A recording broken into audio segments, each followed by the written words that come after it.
My name is Mary. I had just returned to my grandfather's house in the suburbs of Asheville, North Carolina, the only place that ever felt peaceful to me growing up. He passed away 3 weeks ago. At the funeral, my mother barely cried. Aunt Karen, Mom's younger sister, was too busy whispering about the estate with my cousin Kyle, who used to be so lazy he wouldn't even rake leaves when Grandpa was ill. I didn't think much of it. I believed, just like Grandpa had told me for years, that the house was mine. As I pulled into the familiar gravel driveway, I froze. The wooden sign at the gate, the one that used to say Henry Caldwell, had been replaced. Bold letters now read, Kyle Simmons. I stepped out of the car, my heart pounding, unsure if it was from anger or fear. I quietly opened the mailbox, hoping for something, a letter from a lawyer, a note, confirming what Grandpa had told me over and over. This house will be yours when I'm gone. There was nothing, just a pizza coupon and a realtor flyer with Kyle's smiling face printed clearly. I reached for the spare key under the flower pot, still there, like always. The lock turned, but the smell inside had changed. Industrial soap overpowered the warm scent of old wood and dried mint that Grandpa loved. The old rug had been rolled up, replaced with something beige and lifeless. Inside, cardboard boxes were stacked neatly along the hallway, labeled Grandpa's books, donate, decor, to sell, and one small box, Mary not needed. My throat tightened as I stepped into my old bedroom. It was empty. No lavender pillows, no wooden cabinet Grandpa built for me with his hands. The closet held only two small boxes, both marked old items, discard. I sat down on the edge of the bed, or rather, where my bed used to be. The mattress had been replaced. Everything was so clean it felt sterile. My hands trembled, palms damp. No one told me, no one asked, if I wanted to keep anything. My memories had been boxed up and tossed aside like trash long ago. Mary? You're here earlier than expected. That familiar voice made me spin around. My mother, Angela, appeared, perfectly made up, heels clicking on the floor like she was headed into a meeting instead of having buried her father less than a month ago. Earlier for what? I asked, voice tight. She smiled, like I was overreacting. Kyle moved in temporarily to help Aunt Karen get the house ready for listing. We're finalizing paperwork with the agency. Listing? What are you talking about? This is Grandpa's house. It's mine. He told me so. Well, your grandfather wasn't great with paperwork. He didn't leave anything official. And considering how emotional you've been, I didn't think you were in the right state of mind to handle all this. I stood up fast. Are you serious? You sold his house without telling me? I never signed anything. Angela calmly adjusted a crooked picture frame on the wall and sighed, like she was just handling routine business. The house is part of the family trust. I'm the acting trustee. Your signature isn't required. And Mary, you've always been sensitive. You should focus on healing. Karen and I will take care of the rest. Take care of the rest? I repeated like a shadow of myself. They had made all the decisions while I was still standing beside Grandpa's grave. Everything happened so fast, like they were just waiting for him to take his last breath so they could begin the liquidation.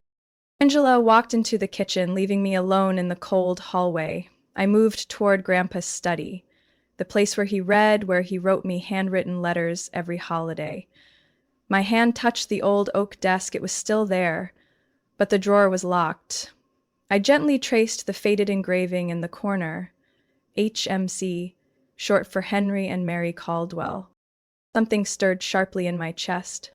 You promised, I whispered, hand flat on the desk. You said I would be the one to keep this house. Outside, the sunset cast a deep red across the yard where Grandpa once planted wild daisies. I stood there for a long time, feeling like I had just stepped into a place I knew, stripped of its soul. I left that house before nightfall, not because I was afraid of the dark, but because the cold smell of disinfectant inside made me feel like a stranger who had accidentally stepped into someone else's memory. That night, I couldn't sleep. My mind spun with questions. Why Kyle? Why did they do it behind my back? And most of all, how did they pull it off? The next morning, I made myself a strong cup of coffee and opened the old leather briefcase Grandpa had given me back in college, where I kept all his letters, document copies, and an old photocopy of the will he showed me when I turned 27. He had said, in case they try anything sneaky, keep your own copy. I pulled it out and read every line carefully. It clearly stated, any decisions regarding the property at 1145 Juniper Lane shall only be valid with the signature of Mary Caldwell and the presence of two lawful witnesses. My heart pounded. That clause couldn't be ignored. But how had they sold the house anyway? I opened my email and scrolled through my inbox. Near the bottom was an email from Stonemount Properties, sent 10 days ago. Subject line, final signing, Caldwell Estate escrow packet. I had never opened it. I clicked. The attachment opened. Sales contract, property condition disclosure, and a signature page with my name signed on it. Or rather, something that looked exactly like my signature. I zoomed in. The swirl of the M, the final loop on the Y, it was a perfect replica of the way I used to sign back in high school. But I had never signed that contract. I scrolled down to the date of signing, April 14th. I froze. On April 14th, I was attending the annual conference of the National Archives Association in Minneapolis. I had spent 4 days at the Holiday Grand Hotel, joining workshops, giving a talk, and even took a photo with the keynote speaker, still saved in my internal email. I typed Minneapolis into my inbox search. Dozens of results popped up. Flight tickets, hotel reservation, dinner receipts, panel invitations. Every piece confirmed the truth. I wasn't even in North Carolina the day they claimed I signed. My hands shaking, I called Rachel, my closest colleague at the university library. She was the lead coordinator for the Minneapolis conference. Mary, is everything okay? She asked. I didn't waste time.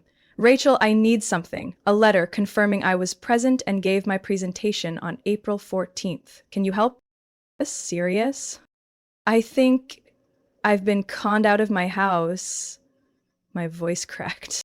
Without hesitation, Rachel replied, give me 15 minutes, I'll email you a PDF, and send a hard copy via FedEx. I nodded even though she couldn't see me. Thank you, you just saved my life. After the call, I sat frozen in my chair. My pulse still hadn't slowed. I forced myself to breathe, then remembered something. Last year, Mom had asked me to help recover her iCloud account after forgetting the password.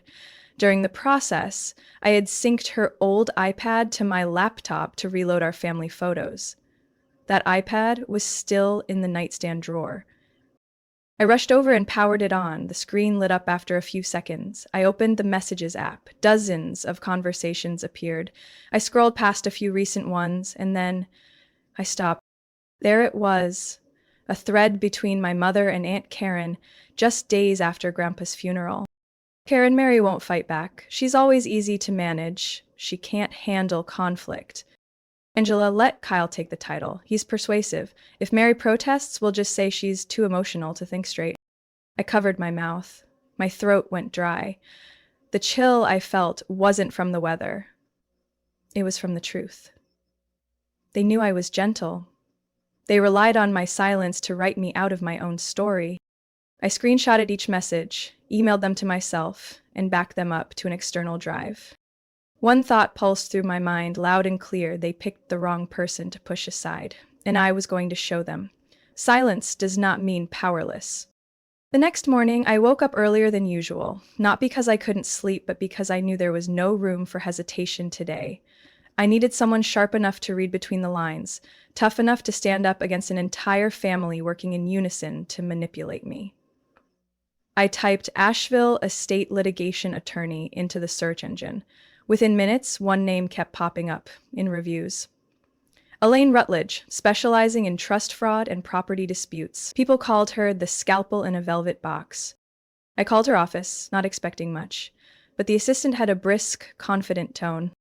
This is about forged documents, correct? I hesitated. Possibly forged signatures and misused trust authority. Ms. Rutledge can see you at 2 p.m. today. Bring everything: letters, documents, screenshots, and any digital evidence. I nodded, though she couldn't see me. When I arrived at Rutledge and Hartman, I carried a thick file folder, an external hard drive, and printed emails. The office sat inside an old red brick building wrapped in ivy. Inside, it smelled like aged wood and fresh coffee, a quiet kind of authority in the air. Elaine Rutledge entered shortly after. Around her early 50s, she wore a charcoal-tailored suit, steel gray hair pulled neatly back, and her eyes scanned me as if she already understood the whole story. "I'm Mary Caldwell," I said, standing to shake her hand. "Have a seat, Mary. I hear you've got something I should see." I opened the folder and placed everything on the table: the copy of the will, the forged property sale contract, the confirmation letter from the Minneapolis conference, private messages between my mother and Aunt Karen, and the email from the realty office. Elaine said nothing for 15 minutes. She flipped pages, made notes in black ink, and raised her eyebrows at a few points. Finally, she put the pen down. "You realize you're sitting on a legal grenade, right?" I exhaled. "I'm not trying to cause chaos. I just want fairness." "Fairness doesn't find you, Mary. You have to drag it out from under layers of forged signatures, trust manipulation, and what they call family concern."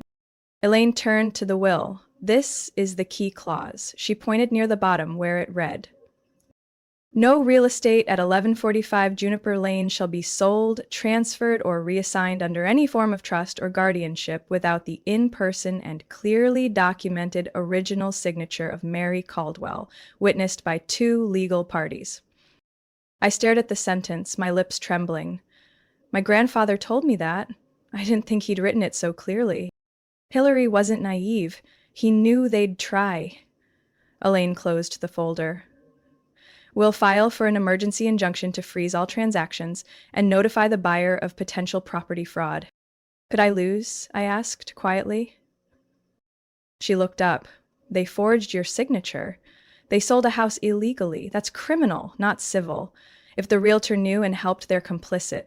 If they didn't, they'll sue your family." I nodded, hands clenched. Elaine continued, "I'll draft the injunction and a legal notice to the buyer within 24 hours. You'll need to sign an affidavit stating you weren't in the state the day the contract was signed." I pulled printed flight tickets and a photo of me speaking at the conference from my purse. "I've got pictures," I said, "and I can request the event video from the organizers." She nodded. "Even better. You're building a case strong enough not just to halt the transfer, but to trigger criminal accountability." Stood. "I don't want anyone going to jail. I just want back what my grandfather left me." Elaine gave a thin smile. "Sometimes, to reclaim what's rightfully yours, you have to make others face consequences they never thought would come." As I left her office, I felt lighter. Not because it was over, but because for the first time in this long silence, someone stood beside me. And this time, I wasn't going in alone. A few blocks away, the office of Stone Mound Properties was still open. I looked into the glass, catching my own reflection. Calm, steady, no longer bowing my head. I dialed Elaine. "Miss Rutledge, I'm ready to sign anything you need." "Good. Tomorrow we begin. And Mary, if they think you're still the quiet one, they picked the wrong person." That night, I returned to my grandfather's house. No knocking, no warning. Angela and Kyle might have already cleared some things out, but I knew one thing for sure: they hadn't had time to tear everything apart. I didn't turn on the lights. Using the soft glow of my phone flashlight, I made my way down the hallway into the living room. In the dim light, the photo frame on the cabinet was still where it had always been: a picture of me, Grandpa, and our dog Max. The 3 of us were standing in front of his flower garden, smiling like the rest of the world didn't matter. I picked up the frame. The back felt thicker than usual. I flipped it over and started checking each edge. Something loosened when I pulled back the cardboard backing. A soft click. The fastener popped out. Taped to the back was a small brass key, held in place with silver duct tape. Next to it was a faded, handwritten note: "Keep this safe, MC." I held my breath. That abbreviation, Mary Caldwell, wasn't random. I knew something was waiting. I searched the whole ground floor with the key. Every familiar drawer was unlocked. The file cabinet was empty. But in Grandpa's study, my flashlight landed on the old rug near the fireplace. One corner was slightly off, revealing a section of wood trim that looked just a shade different. I knelt down and pulled back the rug. A floorboard about the length of my forearm came into view. In the center was a faint carving, a small triangle with an H inside. I pressed gently. It shifted. I slipped my fingernail into the edge and lifted. Beneath was a rectangular metal box, dusty, with a lock the exact size of the key in my hand. I slid the key in. It turned easily and popped open. Inside, a USB drive, a carefully folded handwritten letter, and a cream-colored envelope labeled, "To Mr. Harold Ellis, only if Mary asks." My heart raced. Ellis. The old neighbor who used to be Grandpa's best friend. He'd taught me how to bake sourdough bread, still lived 2 houses down from Grandpa's. I stuffed everything into my bag, sealed the floorboard, pulled the rug back into place, and left in silence.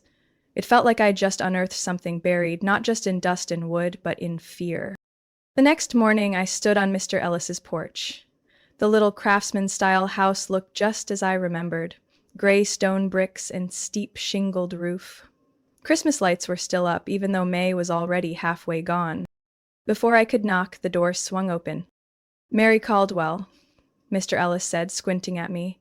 "I knew you'd come." I nearly cried at those words. He let me in. The house still smelled like cookies and wood polish. On the dining table sat an old cassette player, a worn photograph I'd never seen, and a letter with Grandpa's handwriting. "If Mary comes, play this tape." "We made a promise last fall," Mr. Ellis said, pouring tea into 2 porcelain cups. He knew Angela and Karen wouldn't leave things alone. I opened the letter from my bag and handed it to him. He nodded at the handwriting. "Then it's time." He placed the tape into the player and pressed play. A raspy but steady voice came through. Grandpa's.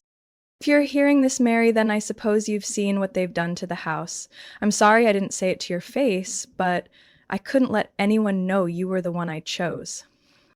I gripped the teacup. His voice, calm and firm, filled the room. "Angela always saw property as leverage. Karen's sneakier, but she's no different. I've watched them strip the value from our legacy, brick by brick. But you, Mary, you saw what they never could. Memories aren't for sale." The tape paused briefly, then continued. "Under the staircase, where I used to hide candy every Halloween, there's another secret compartment. But I knew they'd find it eventually. That's why I left the rest with Ellis. I trust that, if needed, you'll know when it's time to take back what's yours." The tape ended. No music, no dramatic close, just the clunk of the cassette and silence. Mr. Ellis handed me a thick envelope. Inside are scans of the original will, photos of your grandfather signing it at the lawyer's office, and witness affidavits. I looked at him. "Why did you keep these all this time?" He gave a wistful smile. "Because your grandfather once told me, if they ever try to bury Mary, make sure she knows she didn't grow from empty ground." I hugged him. No words could express my gratitude. No words could describe what I felt in that moment. I left Mr. Ellis's house with the USB, the original letter, the tape recording, and the envelope of evidence, feeling like I carried a torch just passed into my hands. I returned to my grandfather's house early the next morning, this time making no effort to hide my presence. My mother's and Kyle's cars were already parked out front. The trunk was open, and a few boxes labeled keepsakes, pack before May 30th, sat right on the steps like a quiet declaration. They were wrapping up the final phase of their looting. I didn't say hello as I walked in. The living room lights were on, and the smell of floor cleaner still lingered. My mother, wearing white gloves, was carefully placing small wooden pieces into foam boxes like she was prepping for an auction showroom. "You're early," she said without looking up. I walked past her, my eyes stopping at a painting hanging on the wall. Laurel Hill at sunset, one of his favorites. It had been displayed in his study for over 3 decades. But something was off. I stepped closer. The colors were too fresh, the composition too clean. My grandfather painted from emotion. He always left a slightly uneven brushstroke in the lower corner, like he intentionally preserved a bit of his own imperfection, but this painting was shamelessly perfect. No stray strokes, no dust of time. Why does this painting look like it was just printed? I asked. Kyle walked out from the kitchen, holding an inventory notebook. It was restored. The old one was decaying, couldn't keep it intact. You should be thankful we spent money preserving it. Really? I stepped closer and touched the surface. Restored using synthetic material? I pulled out my phone, snapped a photo, and sent it to Elaine. A minute later, she replied with a contact, an art appraiser who used to work for the regional museum. I turned to my mother. Where's the original? She gently set down a wooden box on the floor and said nothing. Kyle, I changed my tone, you're helping them swap out the real paintings and selling them privately, aren't you? No disclosures, no public valuation. What the hell are you talking about? He scoffed. These are family heirlooms. No one's selling anything. I pulled the USB drive with Grandpa's voice recordings from my pocket. I've heard everything. He knew what you were going to do, and he left more than just a warning. I ignored Kyle's pale expression and climbed up to the attic, the only part of the house that hadn't been professionally packed. The wooden stairs creaked, the air thick with dust. I remembered a patch of wall near the brick chimney that had been loose since I was little. It was where Grandpa used to hide cookies when Grandma was still alive. I traced the boards one by one until I found the one with a cross-shaped scratch. I flicked it with my keychain. The wood popped out, revealing an old metal safe with no keyhole, just a worn-out numeric keypad. I tried a few numbers. His birthday, no luck. His wedding date, still wrong. Then I remembered. On my college graduation, he gave me a pen engraved with the words, "You are my greatest legacy, 607. I typed. 0607. Click. The safe door opened. Inside was a neatly arranged compartment with envelopes, sealed letters, and 3 small paintings wrapped in dark velvet. I pulled one out and carefully unwrapped it. It was the original, Laurel Hill at sunset, with that frantic brushstroke in the lower left corner. No doubt about it. At the bottom of the safe was a bundle of documents stamped in red, the official appraisal of the 3 paintings. Total estimated value of over $2.2 million based on last year's auction market. Alongside it was a confirmation letter from the insurance company. All items were listed as non-transferable assets without verified ownership. I froze. They didn't just want the house, they wanted everything inside and were secretly swapping out the real paintings to sell them to private collectors, dodging taxes, avoiding public valuation, and most importantly, cutting me out entirely. I picked up my phone, returned to the attic, and filmed close-ups of each painting, the document codes, and the open safe. I sent everything to Elaine with a message. Not just will fraud, this is money laundering and art fraud. Less than 10 minutes later, she replied, "Excellent. I just upgraded the lawsuit. Get ready for the final round, Mary." I wrapped everything back up, locked the safe, and left the attic with a weightless step. In a house being stripped bare by my own family, I had just reclaimed the true soul of my grandfather. They thought swapping out a few frames would erase history, but they forgot. I grew up in this house, and I remember every detail they never even bothered to see. Tuesday afternoon, exactly 2 p.m., I heard the tires crunching across the gravel driveway. I stood by the living room window, hands gripping my teacup, eyes tracking every movement outside. A sleek black SUV came to a smooth stop at the steps. The door swung open, and my mother, Angela, stepped out. Her silk dress was perfectly pressed, lips painted blood red. Behind her came a tall man in a gray suit, hair slicked back to perfection, her private attorney. I wasn't surprised. Elaine had warned me they wouldn't go quietly. My mother wasn't that type. She would show up with her usual weapons, power, legal threats, and a fake smile like this was some kind of casual family reunion. I opened the door before they could ring the bell.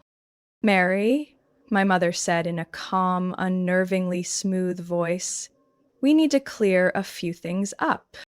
"Oh, so do I replied, stepping back and motioning for them to come in. They entered with confidence, but I noticed the attorney's eyes scanning the room, like he was appraising everything in sight. My mother placed a thick stack of documents on the coffee table, right beside the photo frame I'd already removed the backing from to retrieve the hidden key. This is the legal copy of the property transfer agreement, including the representative authority signed by the trust supervisor, which happens to be me, she said, her hand gliding over the folder like it was a sheet of music she'd played 100 times. I didn't sit. I simply pulled a small USB from my pocket, plugged it into the laptop I'd set on the table, and turned the screen toward them. Displayed were photos, original paintings, certificate numbers, insurance documents, the attic safe, each image crisp down to the specks of dust. This is proof you and Kyle swapped out the original artwork and planned to sell them privately to avoid taxes and hide unlisted assets from the estate. My mother's face paled slightly. Her lawyer furrowed his brow. Those are serious accusations, Mary. Do you have anything besides photos? I smiled slightly. I have the original will, the unaltered version. It includes a special clause about the ownership of this house. It cannot be transferred without my direct signature and the presence of 2 legal witnesses. I also have written proof that I wasn't even in the state when the contract you're holding was supposedly signed. The lawyer shifted, opened his briefcase, but I wasn't done. I also have internal messages between you and Aunt Karen, I said, opening another folder on the screen, showing chat logs I'd recovered from the old iPad. In them, you said I wouldn't fight back, that I was easy to manipulate. Angela swallowed hard. Her expression wasn't nearly as composed as it had been when she walked in. I also have an audio recording, I said, and pressed play. My grandfather's voice came through, deep, warm, and steady. If Mary is hearing this, it means they've done exactly what I always feared. I left evidence scattered everywhere, not because I doubted her, but because I knew the rest of the family would never honor what I built. Mary is the only one who understands. This isn't just a house. It's memory. It's origin. Silence filled the room. The lawyer leaned back in his chair, arms crossed, suddenly more alert. And the door opened. Elaine stepped in, right on the dot. She didn't need an introduction. Her presence spoke for itself. She placed a legal envelope on the table. Our firm just filed an emergency injunction with the county court to freeze all transactions related to the property at 1145 Juniper Lane, she said in a firm, steady tone. We've also submitted a motion to expand the investigation into the Caldwell family's estate due to signs of money laundering through swapped artwork. Anyway, Angela's lawyer blinked. I'll need time to... You can do that later, Elaine cut in, placing a second document on the table, a certified letter from the art insurance provider. These works cannot be transferred without the direct consent of the rightful heir, Mary, and we've already spoken with a collector who confirmed they were approached by a third party trying to sell pieces matching those missing from the estate files. Angela stood abruptly. You're turning this into a circus. I stood tall, voice cold as ice. No, Mom. You turned trust into a weapon. You thought I'd stay quiet, like always. You were wrong. Her lawyer slowly stood, gathered the documents, and turned to Angela. We need to withdraw, for now. She looked at me one last time, eyes full of fury, but she said nothing. They left like a silent storm. No more clicking heels, just the empty quiet of someone who had just lost control. I sat down, my hands still clenched, heart pounding, but I wasn't shaking. I was no longer the quiet girl standing in the back at the funeral. I was Mary Caldwell, and I had just taken back what was rightfully mine. 3 days after the confrontation, the house at 1145 Juniper Lane sat in an unusual silence. No more hammering sounds, no more Kyle's mocking laughter echoing from upstairs, not even the overwhelming scent of disinfectant as if they'd been trying to scrub away the past. I made a cup of coffee and waited by the living room window when a silver Lexus pulled into the driveway. Through the window, I watched the Lexus pull out of parking and pull into the... Edward Monroe, the potential buyer of the house, stepped out in a sharp gray suit, file folder in hand. He was one of the biggest real estate investors in Asheville, and from what I'd heard, not someone easily fooled. I opened the door for him, trying to keep my composure. "Mary Caldwell," he said, shaking my hand. "Thank you for agreeing to meet. You're here to pull out of the deal, aren't you?" I asked directly. Edward nodded and laid the file folder on the table. "After the evidence your attorney submitted, I had no choice. This property was listed using fraudulent paperwork and involved misrepresented assets." I sat across from him in silence. He sighed. "I filed a complaint with the county prosecutor's office against Angela Caldwell and Kyle Simmons. They forged signatures, attempted to sell, swapped artwork, and provided false information about ownership. If I hadn't backed out in time, my firm could have been pulled into a chain of lawsuits." I looked him straight in the eye. "Do you know who they were trying to scam?" He hesitated. "At first I thought you were just a disgruntled heir, but after listening to your grandfather's recording, I realized I'd trusted the wrong people." I nodded slowly. "Justice isn't something everyone has the patience to wait for, but it shows up right on time." That afternoon, while I was watering the hydrangeas on the porch, 2 police cruisers silently pulled up in front of my mother's house, just 1 block down. I knew why they were there. That evening, the local news aired a blurry clip. Angela being escorted out of the house between 2 officers, hands cuffed but head held high. Her second husband, Griffin, the man who'd co-signed some of the property documents, followed behind, his face pale. They were both charged with forging legal documents, asset fraud, and conspiracy to seize inheritance, 3 criminal charges, plus a civil suit filed by Edward Monroe. Kyle wasn't in the footage. He'd left town the night before. Elaine told me he was trying to negotiate immunity in exchange for turning over documents and transaction records related to the fake artwork. Legally, that's cooperation, but to me, it was just another form of escape. He left behind a few boxes and a tablet, which I turned over to Elaine for further review. I didn't care where he went, as long as he never came back. A few days later, I received a letter from Angela's attorney. It was a plea to negotiate reduced charges, filled with desperate wording like, "Angela only acted in the best interest of the family." I folded the letter shut without reading the last line. Family isn't something you get to hide behind after stabbing trust in the back. The county court later issued a ruling. All property transactions were nullified. The artwork was classified as misappropriated estate assets and must be returned. I was restored as the sole legal owner of the house. Based on the original will, physical evidence, and the sworn testimony of a third-party witness, Mr. Ellis. Edward Monroe completely withdrew from the transaction, but he didn't walk away from the fight. He became the key witness against Angela and Kyle in the federal investigation into art money laundering. "I can't let people like them pollute the market," he said during a brief press statement outside the courthouse. I made no comments to the press, no lengthy statements, no bold declarations. Only one sentence when asked how it felt to win. "Silence doesn't mean blindness. Sometimes it's the only way to protect the evidence." I returned home, closing the old wooden door behind me. For the first time in months, I heard the wind whispering down the hallway, familiar, almost like a memory. The house was no longer a battlefield. It had returned to where it truly belonged.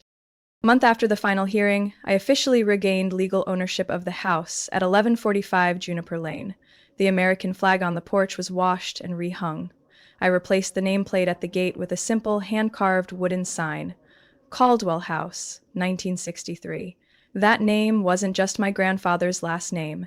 It was a reminder that this place was once built on trust and would continue to live on in memory. Many people asked why I didn't sell it. The house was big, full of complicated history, and its market value was sky high. But I knew one thing: selling was easy. Keeping it was the real work. And the real meaning wasn't in its real estate value, but in what I was about to do next with it. I started with the library. The living room was cleared, the carpet replaced, the walls painted a soft cream color.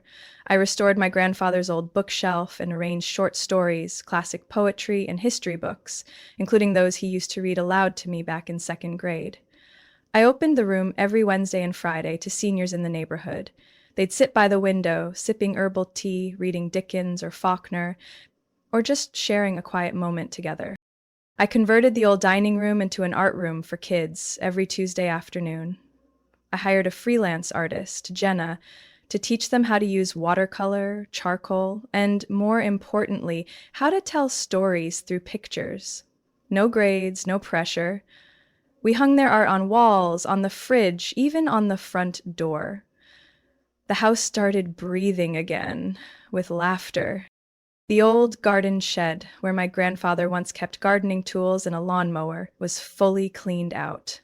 I invited a group of local college students to help install shelves, lighting, and long tables. In 2 weeks, it became a craft studio. Seniors came to teach knitting, woodwork repairs, handmade cards. Young folks shared skills like fixing wiring or drawing basic blueprints. It was a kind of intergenerational knowledge exchange, natural and unforced. The house was no longer a museum of the past, it became a bridge between then and now, a place people came not to admire, but to create new memories. One Sunday morning, as I was arranging flowers in a vase on the porch, Mr. Ellis stopped by. He wore a moss-green crewneck sweater and carried a stiff paper bag in his hand. "I brought something for you," he said, placing the bag on the small wooden table in the yard. I opened it. Inside was a small wooden plaque, hand-carved. "He remembers what matters." I was quiet for a long moment. My eyes burned. I didn't need to ask who she was, and he didn't need to explain. I chose to hang that plaque right at the entrance to the library, where everyone would see it first. Below it, I placed a photo of my grandfather, laughing, holding me when I was 6. The look in that picture. That's what I'd been trying to preserve all along. People started calling this place Mary's house, but I always corrected them.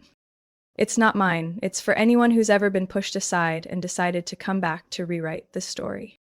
A little girl named Lily, 8 years old, blonde, with coin-round eyes, once said to me after art class, "Miss Mary, this place feels like a grandpa's house in a fairy tale. But still alive." I smiled and nodded. Alive, and it'll stay that way. On summer evenings, I'd sit on the porch reading one of my grandfather's old books. The sound of wind through the trellis, the quiet voices from the craft room out back, the scent of wood and cinnamon tea drifting from the windows, somehow made me feel light in a way I hadn't since he passed. I didn't keep the house just to win a legal battle. I kept it to restore what they tried to erase, the meaning of preservation. And now, whether they come back or not, whether the names that once signed those forged documents remain buried in court files, this house will no longer be called a disputed property. It has a new name and a clear mission to preserve what matters and help others rediscover themselves in what once seemed lost. On a quiet afternoon at the end of June, after the kids had left the art class and Mr. Ellis had slowly stepped over the threshold with a parting promise, "I'll bring more chamomile tea next week," I stayed behind in a house glowing with sunlight. The kitchen smelled of freshly baked bread, and from the living room came the soft ticking of the old wooden clock my grandfather used to wind by hand every week. I stepped into the study, the only room in the house I hadn't touched since regaining ownership. Everything remained as it had been when he was alive: the polished oak desk, reddish-brown bookshelves lining the walls, the worn, striped rug beneath a weathered leather chair.